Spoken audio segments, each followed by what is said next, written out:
Shalom, shalom, bien-aimé de Dieu, que le Seigneur te bénisse, que le Seigneur t'élève. Partager un petit message avec toi, c'est ce que je vais faire.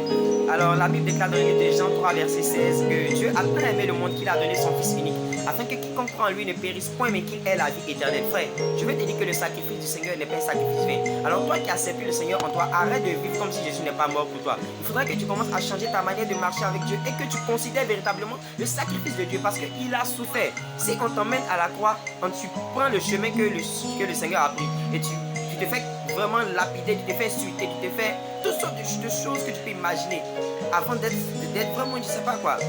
Toi-même, quand tu regardes, c'est normal que ta manière de vivre là, c'est normal même, c'est normal. Et tu dois continuer à vivre comme ça. Parce que le Seigneur est mort pour toi, il dit allez-y, faites de toutes les nations des disciples. Toi, tu es assis à la maison, tu dis moi, je suis là, je suis un adorateur. Tu es quel genre d'adorateur? Il faudrait qu'on sorte de nos maisons, on sorte de nos chambres. Allons-y adorer le Seigneur dans les rues, allons-y parler de Dieu à quelqu'un. Va gagner une personne, va annoncer le royaume de Dieu. La Bible nous demande de faire descendre le règne de Dieu.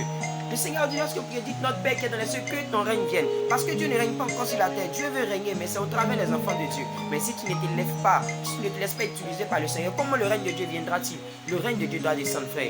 Nous avons besoin d'être ensemble, de manifester l'amour de Dieu, de manifester l'amour de Dieu au travers de tout ce que Dieu a mis en nous comme talent, comme ministère. Le ministère, ce n'est pas de rester quadré quelque part et dire moi je suis dans mon ministère. C'est de parler à quelqu'un. Peu importe le don et le talent que Dieu t'a donné, c'est pour quelqu'un, c'est pour qu'une vie puisse en bénéficier. Si une vie n'en bénéficie pas, frère, c'est quel genre de ministère que tu fais?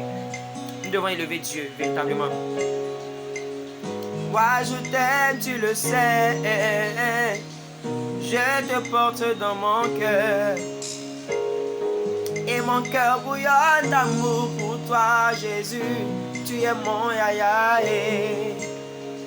Je vais te dire quelque chose. Je ne connais pas de Dieu qui peut quitter son trône de gloire pour venir sur la terre mourir pour moi.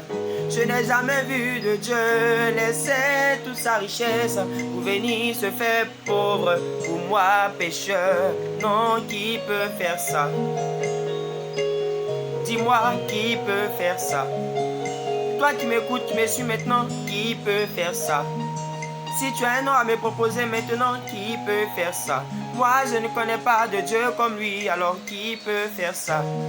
Une seule personne, son nom c'est Jésus. Son nom c'est Jésus. Son nom c'est Jésus. Son nom c'est Jésus. Son nom c'est Jésus. Élèvons Jésus. Adorons Jésus. Magnifions Jésus. Parlons de Jésus. Annonçons Jésus. Respirons Jésus. Mon frère, il n'est pas mort en vain. Ma soeur, il n'est pas mort en vain. Arrête d'insulter le sacrifice de Jésus par ta vie. Regarde, prends ta vie au sérieux. Retourne vers le Christ sincèrement. Arrête de vivre dans la prostitution.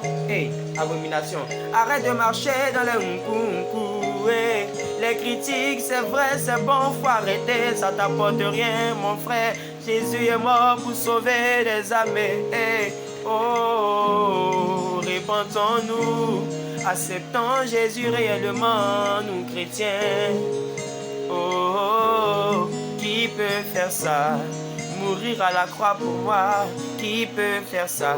Il a souffert d'une souffrance difficile, qui peut faire ça? Oh, qui s'est donné pour moi, qui peut faire ça? Élevons Jésus, adore le Seigneur de tout ton cœur, mais profondément je veux que tu aies ces paroles dans ta pensée, dans ta conscience. Il faudrait que tu annonces le royaume de Dieu, il faudrait que tu annonces le règne de Dieu. Tu es un porteur de gloire, tu es un vase d'honneur que le Seigneur veut utiliser. Le Seigneur veut t'utiliser pour parler. Tu as une bouche pour parler à quelqu'un. Tu as ta bouche avant la musique, parle à quelqu'un. Que le Seigneur puisse utiliser véritablement. Laisse-toi conduire et offre ton corps comme un sacrifice vivant. Tout ton corps, il n'est pas dit une partie, mais offre tout ton corps à Dieu. Tout ton corps à Dieu, pour que Dieu puisse t'utiliser. Et c'est en cela qu'il sera un vrai adorateur. Que le Seigneur nous bénisse et que Dieu nous emmène encore plus loin dans les profondeurs et dans les profondeurs. Que la gloire lui revienne au nom de Jésus. Oh, tu es mon yaya.